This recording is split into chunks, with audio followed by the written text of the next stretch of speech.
15 years passed. Ava was no longer the tiny baby Nancy once held in her trembling arms. She was bright, kind, and carried her mother's quiet strength in her eyes. She helped after school at the cafe, laughing with customers, unaware of the storm that once shaped her existence. Nancy had built everything from nothing. Meanwhile, in another city, Adrian lived in luxury. A bigger house, more property, more success. He had married into a wealthy family, just as everyone expected. But there was one thing missing. No matter how many doctors they visited, no matter how many treatments they tried, there was no child. His large house echoed at night. And sometimes, in the silence, he remembered a girl who once looked at him without greed.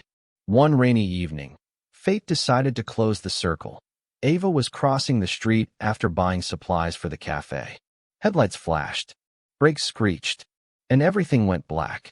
Adrian stepped out of his car in shock.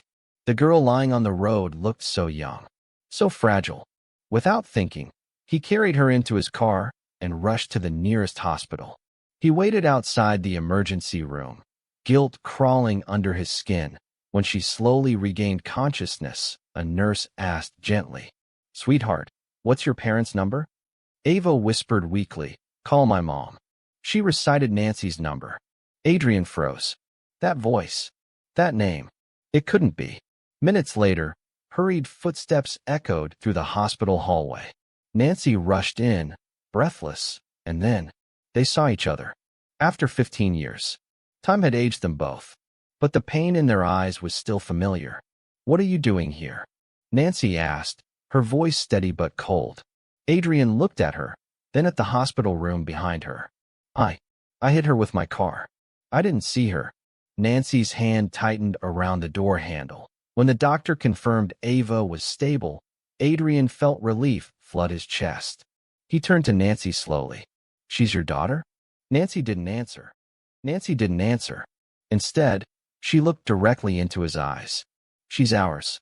The world around him went silent. "What did you say?" Nancy's voice didn't shake. "You remember the day I came to tell you something? The day you laughed with your friends?" His face drained of color. "I was pregnant, Adrian." He stepped back as if the truth had physically struck him.